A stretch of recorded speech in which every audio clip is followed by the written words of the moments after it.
ओफो, आज तो मैं बहुत ज्यादा थक गई हूँ। सुबह मुझे ऑफिस भी जाना है। जल्दी से सो जाती हूँ। सुहानी कमरे की लाइट बंद करती है और बिस्तर पर लेट जाती है। कुछ ही देर में उसकी आंखें भी लग जाती है। तभी अचानक रात के सन्नाटे में उसके फोन की घंटी तेजी से बज उठती है। सुहानी घबराकर उठती है और अपने मोबाइल की स्क्रीन देखती है। स्क्रीन पर लिखा होता है, इस वक्त अपरा का फोन। अभी अभी तो मैं उसके नए किराए के घर से होकर आई हूँ। वो तुरंत कॉल रिसीव करती है। हेलो अपरा, क्या हुआ? दूसरी तरफ से कांपती हुई आवाज सुनाई देती है। सुहानी, सुहानी प्लीज मेरी मदद करो। यहाँ कुछ भी ठीक नहीं है। बहुत गलत हो रहा है यहाँ पर। प्लीज सुहानी, मुझे बचा लो। क्या हुआ? तुम ठीक तो हो ना? नहीं, जब से मैं इस घर में आई हूँ मुझे यहाँ पर अजीब अजीब सी आवाजें सुनाई दे रही है। कोई मेरे कमरे के बाहर पायल पहनकर घूम रहा है, लेकिन बाहर देखा तो वहाँ कोई भी नहीं है। मुझे बहुत डर लग रहा है सुहानी। अचानक फोन में किसी औरत के रोने की डरावनी आवाज सुनाई देती है। सुहानी, सुहानी मुझे बचा ले। वो फिर से आ गई है। वो मुझे नहीं छोड़ेगी, वो मुझे नहीं छोड़ेगी। अपरा, कौन आ गई है? तुम किसकी बात कर रही हो? कौन है वहाँ? मुझे नहीं पता सुहानी, लेकिन वो मुझे लगातार घूर रही है। अपरा देखो, घबराओ मत। तुम दरवाजा बंद कर लो, मैं अभी तुम्हारे घर आ रही हूँ। नहीं नहीं नहीं, अब बहुत देर हो चुकी है। क्या मतलब? वो मेरे कमरे के अंदर आ चुकी है सुहानी। प्लीज मुझे बचा ले सुहानी। तभी अचानक फोन के दूसरी तरफ से जोरदार चीख सुनाई देती है और फिर कॉल कट जाता है। हेलो अपरा, अपरा। ओह गॉड, दूसरी तरफ से कोई जवाब नहीं आता। सुहानी का दिल जोर जोर से धड़कने लगता है। उसे भी अब अपरा की बहुत ज्यादा चिंता होने लगती है। वो बिना एक पल गवाए घर से बाहर निकलती है और अपनी स्कूटी स्टार्ट कर तेजी से अपरा के किराए वाले घर की ओर निकलती है। करीब 10 से 15 मिनट के बाद वो वहां पहुंचती है। घर के बाहर अजीब सा सन्नाटा पसरा हुआ था। पूरे मकान में घुप अंधेरा था।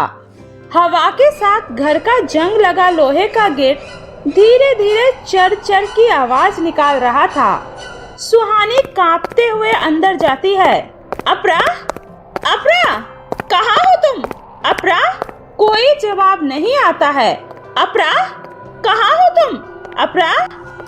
वो अपने मोबाइल की टॉर्च जलाती है और धीरे धीरे घर के अंदर जाती है। तभी उसे ऐसा महसूस होता है जैसे कोई उसके पीछे खड़ा हो। वो फौरन पीछे मुड़ती है, लेकिन वहाँ पर कोई नहीं होता। उसकी सांसें तेज हो जाती है। तभी ऊपर की मंजिल से किसी के पायल की छन छन की आवाज सुनाई देती है। हे भगवान, लगता है ऊपर कोई है।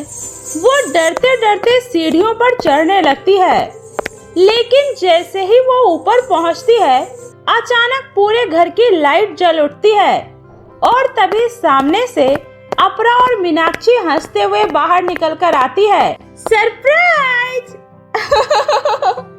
कैसा लगा हमारा प्रैंक? तुम दोनों पागल हो गई हो क्या? मेरी तो जान ही निकल गई थी। ऐसा मजाक कौन करता है? सॉरी यार, लेकिन अगर ऐसे नहीं बुलाते तो तू इतनी रात में कभी यहाँ नहीं आती। आज मेरा बर्थडे है, इसलिए सोचा नए किराए के घर में क्यों ना नए किराए के घर में बर्थडे सेलिब्रेट किया जाए। तुझे तो याद भी नहीं रहा। सॉरी यार, वो काम की वजह से कुछ याद ही नहीं रहता। हाँ, और तेरा डर देखने में आज बहुत मजा आया। तेरा चेहरा कैसे डर से पीला पड़ गया था। बहुत हंसी आ रही है ना तुम दोनों को? मैं तुम दोनों को छोड़ूंगी नहीं। ये कहकर तीनों सहेलियां हंसने लगती है। थोड़ी देर बाद तीनों ही रूम को बहुत अच्छे से सजाती है और फिर टेबल पर एक बड़ा सा केक रखा जाता है। चलो अब केक काटते हैं। तीनों सहेली हैप्पी बर्थडे गाने लगती है। जैसे ही मीनाक्षी केक काटने के लिए चाकू उठाती है, तभी अचानक कमरे में रखे पुराने ड्रेसिंग टेबल के शीशे से चर चर की आवाज आने लगती है। तीनों की नजर शीशे पर जाती है। तभी शीशे के बीचों बीच एक पतली सी दरार उभरती है और देखते ही देखते पूरा शीशा मकड़ी के जाले की तरह दरारों से भर जाती है। ये क्या हो रहा है यहाँ पर? और फिर अचानक से पूरा शीशा टूटकर जमीन पर बिखर जाता है। तीनों डरकर पीछे हट जाती है। उसी समय सुहानी को शीशे के एक टुकड़े में एक डरावनी सी परछाई दिखाई देती है जो उन तीनों को घूर रही होती है। वो उधर देखो, उसमें कोई है। अपरा और मीनाक्षी घबराकर उस टुकड़े की ओर देखती है, लेकिन अगले ही पल वो चेहरा गायब हो जाता है। रिलैक्स सुहानी, कुछ नहीं है वहाँ। लगता है हम लोगों ने तुम्हें आज कुछ ज्यादा ही डरा दिया। तुम्हारे दिमाग में वही डर बैठ गया है। अरे छोड़ो ना यार, पुराना शीशा था, हवा से टूट गया होगा। चलो हम सब अब पार्टी एंजॉय करते हैं। उसके बाद तीनों सहेली डांस करने लगती है। तभी अचानक पूरे घर की लाइटें एक साथ टिमटिमाने लगती है और अगले ही पल पूरे घर की बिजली चली जाती है और पूरा घर अंधेरे में डूब जाता है। ओह नो, लगता है बिजली चली गई। अपरा, मीनाक्षी, अरे ये दोनों अचानक से कहाँ चली गई? तुम दोनों फिर से मेरे साथ कोई मजाक कर रही हो ना? लेकिन इस बार मैं तुम दोनों की इन हरकतों से डरने वाली नहीं हूँ। तभी सुहानी को बाहर बालकनी से पायल के छन छन की आवाज आती है। अच्छा, तो तुम दोनों यहाँ हो, रुक जाओ, इस बार मैं तुम्हें मजा चखाती हूँ। सुहानी चुपके से अपने फोन का टॉर्च लेकर जल्दी से उस पायल की आवाज की तरफ जाती है और वहाँ दिख रही परछाई को जोर से पकड़ लेती है। लेकिन जैसे ही वो उसके चेहरे पर टॉर्च चलाती है, उसकी चीखें निकल जाती है, क्योंकि वो वही परछाई वाली डरावनी चुड़ैल होती है। ये मेरा घर है और यहाँ सिर्फ मेरी मर्जी चलेगी।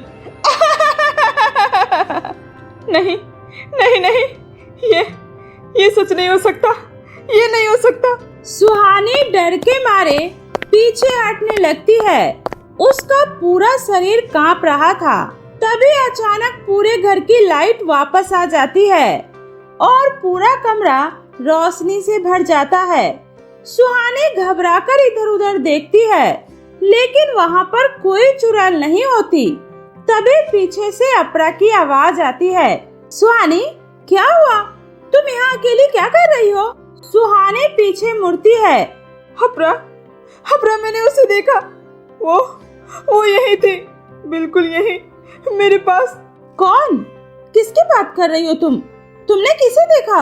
वो एक भयानक औरत को, उसके लंबे बाल, डरावना चेहरा, वो मुझे ही घूर रही थी। इतने में मीनाक्षी भी वहाँ आ जाती है। यार, लगता है तू अभी तक हमारे प्रैंक से बाहर नहीं निकली। नहीं, मैं मजाक नहीं कर रही हूँ, इस घर में कुछ बहुत गलत है। सुहानी, यहाँ कोई नहीं है, तू बेवजह डर रही है। नहीं, मेरा भरोसा करो, मैंने जो देखा है वो सब सच है। अचानक सुहानी की नजर टूटे हुए शीशे पर जाती है। वो घबराकर उसकी तरफ इशारा करती है। और ये शीशा, ये अपने आप कैसे टूट गया? यहाँ कुछ भी नॉर्मल नहीं है, यहाँ जरूर कुछ है।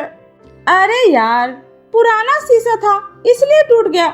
तू अब कुछ ज्यादा ही सोच रही है। ज्यादा मत सोच, चल पार्टी एंजॉय करते हैं। तुम दोनों मेरी बात क्यों नहीं समझ रही हो? ये घर ठीक नहीं है, यहाँ कुछ है। अच्छा एक बात बता, कुछ होता तो हमें भी दिखता ना।